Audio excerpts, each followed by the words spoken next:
And welcome back to Wandering Through Wayne's World. You know, we talk about law, and we talk about all kinds of law. And with me, I'm blessed to have Charles Jamieson. How are you? Glad to be here. And you are... No, I'm glad to be at your office. This is very rare for me that I come out to someone else's office.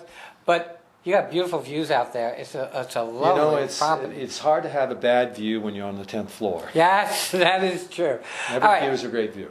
Let's talk about what you do. But before we even talk about what you do, you practice family law? That's correct. Okay.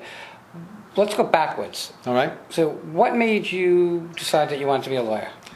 The same thing that probably made me become a family law attorney, and that was being a lawyer is the only time I thought in the professions that I was looking at when I was getting out of college that I could sit down and be a counselor to people and help solve problems and actually advocate for them in an adversarial process if necessary to protect them from what I thought was inequities from government, inequities in their positions, or just guide them through, like I do now, a tough situation in their lives to give them a better and brighter future. Okay, so now you go to law school. Right. How do you decide which avenue of law you want to take? Well, when you get out first, and when I got out first, it wasn't here in Florida, it was in the state of Maine. And I really wanted to litigate, so I was in a small litigation firm, and I litigated pretty much everything that came in the door, whether it was bankruptcy, divorce, criminal law, whatever it was, and people had a problem, I did it. But it was through that process also that I learned that I really liked the family law issues, because it combined a whole myriad of problems people had, whether it was with kids, whether it was with property, real estate, whether it was with banking issues. It was trying to divide up equitably in some fashion the assets of the parties and their income in order for each side to have some kind of a brighter future. Now, you, because we've met before, right? You talk, and I'm going to use these words, you kind of direct people to try to do collaborative divorce. Correct. What is collaborative divorce? Well, collaborative divorce is a process where the parties meet in a series of meetings with attorneys and with two neutral professionals. And what they do is everyone signs an agreement, a participation agreement, in which they talk about and declare and affirm that they're going to settle their case, they're not going to go to litigation, and that they're going to be transparent. In other words, if you need information, whether it's financial or otherwise, you get it. And we have a neutral financial professional who looks and distills down on the number of issues, make sure the values are correct. And at the end of the process, what we do is we provide options to the parties on how to solve their problems. For instance, there won't be just one decision like a judge does on what alimony might be. There may be 6 or 7 different ways we might tackle the alimony issue. And there's not just one way to divide the marital property of the parties. Under the law, the judge only has the discretion primarily to do a 50-50 split. Here in collaborative, you can do whatever you want to that works for the parties. Same thing with timesharing. With timesharing, the judge has to quickly process the case and may only have some cookie-cutter solutions. In the collaborative process, we can think outside the box and craft the solution that works best for the needs of both sides and their children. You know, I always talk about we have to learn to meet in the middle somewhere. You're not going to get it all your way, and you're not going to get it all your way. So let's find something that makes us both the least amount of unhappiness, okay? To avoid the fights, the angers, the nastiness. And if you have kids, collaborative, in my eyes, seems to be the greatest way to go. Well, not only are you taking away the decision-making from a stranger, a judge, that's what we were talking about just a moment ago, but what you're doing is you're giving control to yourselves to formulate what's best for your children. It's really what we call a non-adversarial or low adversarial proceeding.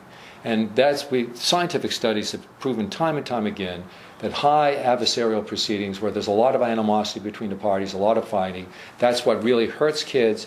And if that animosity continues subsequent to the divorce, that's when children really start having problems later in their developmental stages and later on in their adult lives. So that's really great for kids.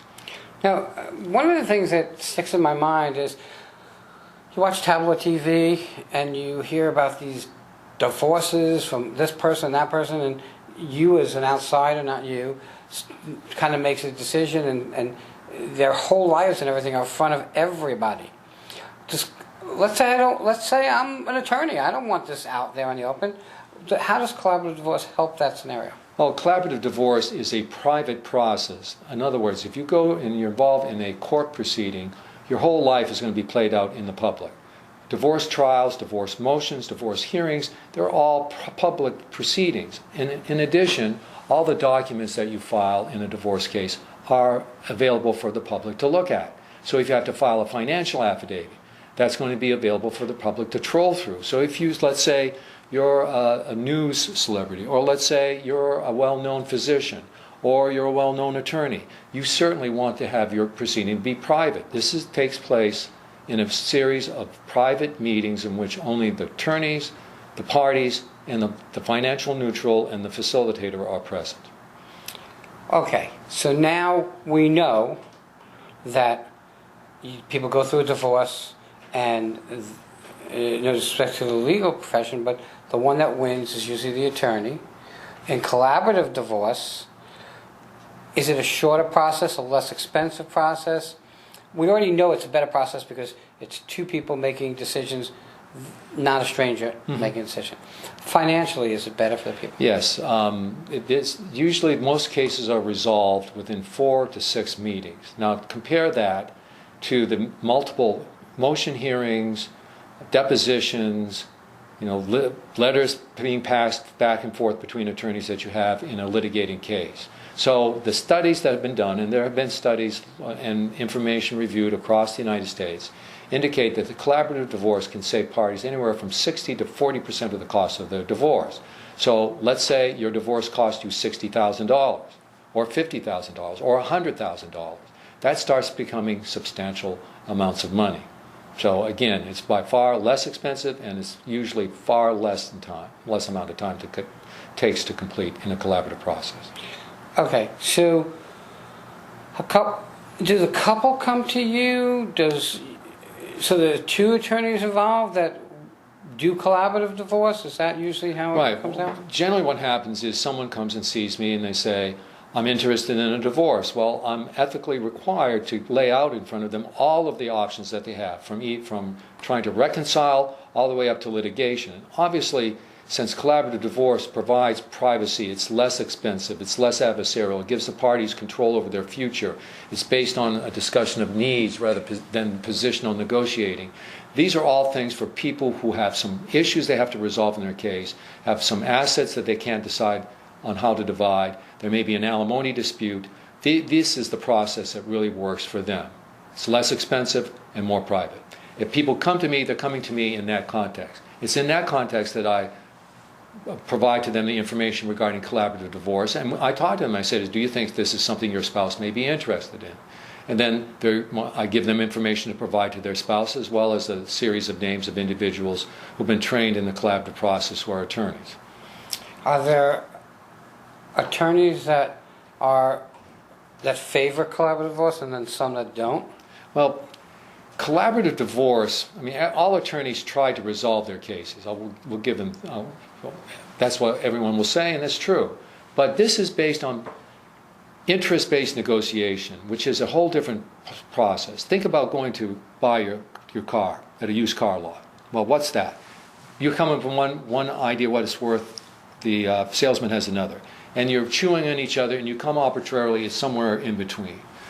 Needs-based negotiation is a discussion about what do I need versus what do you need, and how do we create options, not an answer, but options that fit those needs. So it's a whole different paradigm. Also, it's a paradigm where I'm not looking to take advantage of the other side. Part of our pledge is if there's an error made, we're not going to capitalize on it. We're going to sort it out. So in an adversarial proceeding, I'm there to get the best deal for my client, no matter within the rules of ethics. So if some side bungles along the way and they don't pick it up, I'm not necessarily required to point it out. And if we're litigating, if someone is uncomfortable, I'm certainly going to try to exploit that for my client's advantage. Whereas in a collaborative process, we want to ever try to keep everyone comfortable. We're getting to time, but I wanted to ask you this question. And you hear these stories, people getting divorced, and this one works under the table, okay, or tries to hide all the money that they can. How does collaborative divorce kind of fit into that? Because I know that in a regular divorce, they'll go hunt you down and like a bulldog and do all kinds of stuff. Sure. That's where the transparency or full disclosure clause in the participatory contract comes into play. Both sides are saying we're going to be fully transparent, which means if there's a demand made for financial records or some other information, it's going to be provided.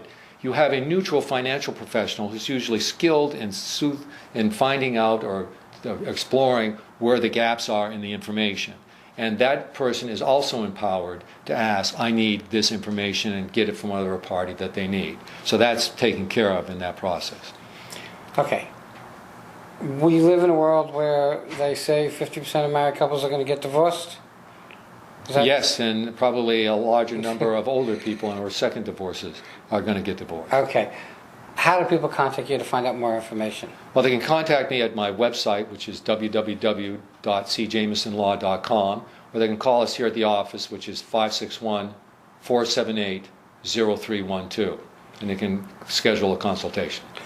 You know, guys, the more that you can settle your disputes amicably without having another party that really has no interest, the better off you're always going to be. The happier both parties are going to be. Even though you might not get everything that you want, at least you have choices, and intelligent people will come to some terms to make it work. I want to thank you for coming on. My pleasure, as always. It was a pleasure to come and see your beautiful view. And Is this a new office for you? This is our new office as of October, so we're very happy to be here. Very nice. 10th floor, you can't beat it. Guys, if you want to find out more, give a call to the office. Everybody here is a pleasure to talk to. With that, we'll see you next time.